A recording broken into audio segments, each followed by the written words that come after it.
Yo, what's happening, people? It's your boy Khalid, and I just finished watching the Southampton Arsenal game. Well, it finished Southampton 1, Arsenal 1, and that's our first draw of the season. Yes, our first draw of the season, and it was going to happen sooner or later. I was just hoping that it wasn't going to happen today, because I really wanted us to capitalise on the results that went our way yesterday, in particular the draw between Chelsea and Man United. But hey,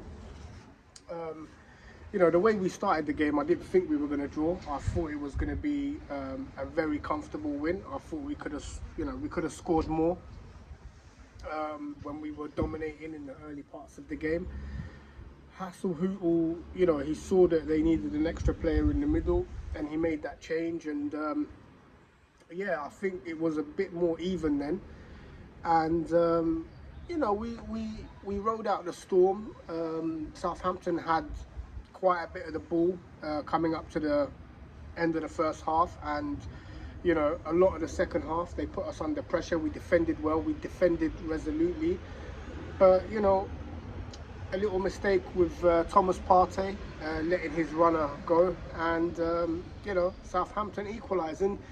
You got to say, on the on the balance of the game, I think they deserved it, and 1-1 seems like a fair result. You know, like I said, we started really well, and I think we could have capitalised a lot more on that period of play where we were dominating. I thought the referee, by the way, was a little bit harsh on booking Saka for that yellow card. I didn't think it was a yellow card. I didn't think it was a dive. I felt like he got clipped. But, you know, I mean, when you look at the yellow card he gave to Walcott, now that's a dive. Like, no one touched Walcott. You can clearly see it on the replay. But, you know, again, they say the referee have got a split decision, you know, split second to make a decision, and he made a decision. But I thought he could have been a little bit, you know, I thought he was a bit harsh on Saka. I thought he was a bit harsh on Jesus. I mean, they're centre half. I mean, what more does Jesus have to do to get the foul? Every time the ball was coming over to Jesus, he had two arms around him, literally hugging him, and the referee gave nothing. But yeah, man, disappointed. Look, disappointed to drop the points. We're still top of the league, so that's a positive. But you know, it would have been nice to get that 1-0 result, that 1-0, 4 1-0s in a row, the old 1-0 to the Arsenal chant. But yeah, it is what it is. We can't really say much. I do wanna give a shout out to Xhaka, man, because I mean, what that guy's come back from, I think it could be one of the greatest comebacks in Premier League history in terms of how far he's come since that Crystal Palace game, the home game, where he threw his shirt on the floor and told the fans to F off. I mean, you ask 99% of Arsenal fans, they would have said to you there's no way back for him after that. But I mean, look, he's rolled his sleeves up, he's knuckled down. You know, Arteta's obviously spoken to him and said, look, you've got a future at the club, just put in the performances. You know, he's kind of like tweaked his position a bit, where he's playing like as a number 8 alongside Odegaard. We're playing like a 4-1-2-3 at the moment, with Odegaard and Xhaka just behind the front three. And I think that position suits him perfectly, and you can see he's getting goals, he's getting assists.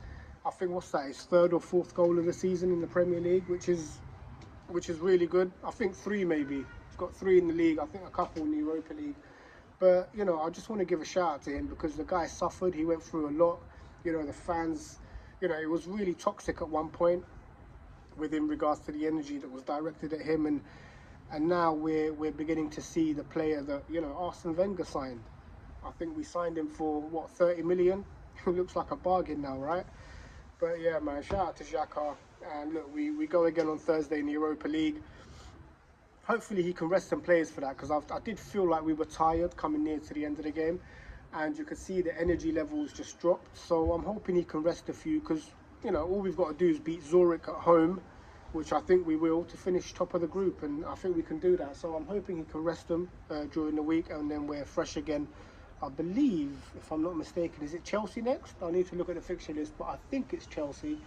Oh no, sorry, Nottingham Forest at home. Yeah, we've got Forest at home, and then Chelsea away. So I'm hoping he can give a few of the boys a rest midweek. But yeah, man, still top of the league. We stay positive, we keep it moving. Come on, you Arsenal.